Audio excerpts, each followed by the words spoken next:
السلام عليكم ورحمة الله وبركاته. Today we are going to talk about verb to be. يعني النهاردة هنتكلم عن الفعل يكون، ولكن in the past في الماضي، وبالتالي هيبقى كان. وطبعا الverb to be in the past في الماضي has two forms، له شكلين. يعني الverb to be ده في الماضي له شكلين فقط، هما was or were. يعني was were.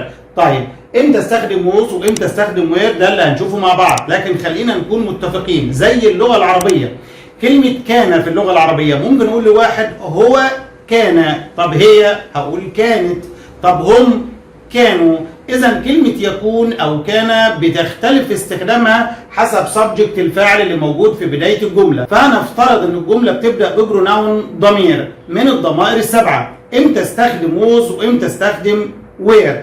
was بتستخدم مع الضمائر I, he, she, it. فبقول I was, he was, she was, it was.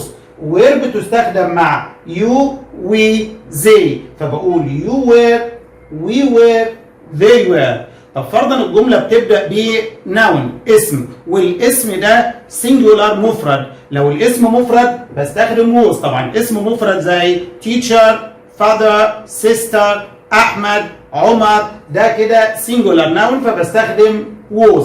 طيب لو الاسم اللي في بداية الجملة subject الفاعل ده plural جمع، قال لي في الحالة دي بنستخدم were. For example, my friends were، أصدقائي كانوا.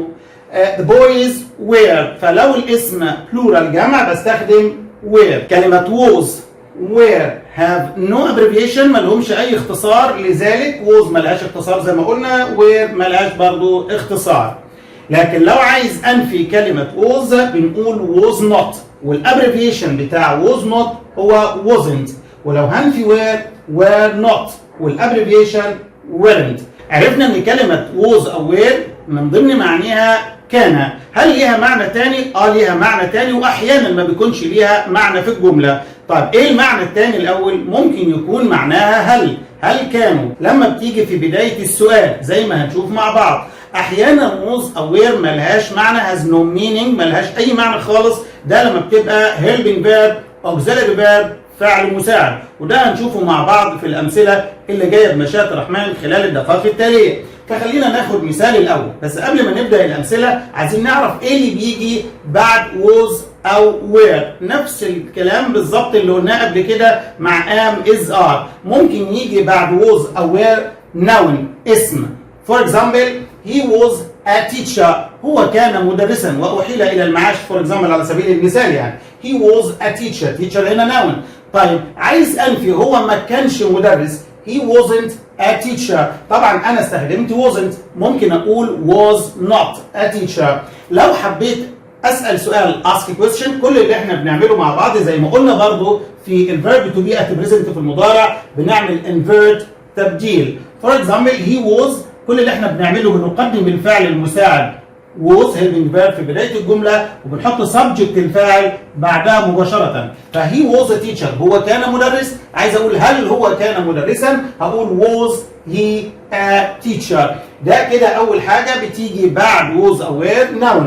ممكن يجي بعد was او were preposition حرف جر plus place مكان. يعني ممكن يجي حرف جر ومكان بعد was أو were. For example, they were at a club. هم كانوا في النادي. إذا جه هنا حرف جر زي ما حضراتكم شايفين at، وأدي مكان club. لو حبيت أعمل نيجاتيف للجملة نفي were، إما أقول were not أو weren't. فزي weren't at a club، هم ما كانوش في النادي. ولو حبيت ask a question نفس الكلام بالظبط. كل اللي بنعمله بنقدم الفعل المساعد helping verb في بداية الجملة، وسبجكت الفعل بيوضع بعديه. فزي were at the club، هم كانوا في النادي. عايز اقول هل هم كانوا في النادي، هتبقى were they at the club. ده كده تاني حاجة بتيجي بعد was أو were، قلنا حرف جر ومكان. تالت حاجة حابين نقولها بتيجي بعد was or were أو were هي adjective الصفة. For example, I was tired. أنا كنت مرهقا متعبا. عايز أنفي الجملة دي وأقول أنا ما كنتش تعبان ولا مرهق ولا حاجة. I wasn't tired. أنا برضو استخدمت wasn't، وممكن أقول was not. لو هسأل سؤال، كنا verb to be at present في المضارع كنا قلنا I am بتبقى are you. ليه؟ هنا طبعا بنستخدم I was لو حبيت اسال سؤال، احنا عارفين ان I لما بسال سؤال بتتحول الى you بيجي معاها was or were، ولا were طبعا بيجي معاها were، فهنقول were you tired. إذا I was بتتحول إلى were you. ده كده تالت حاجة بتيجي بعد ال was أو were اللي هي الادجكتيف.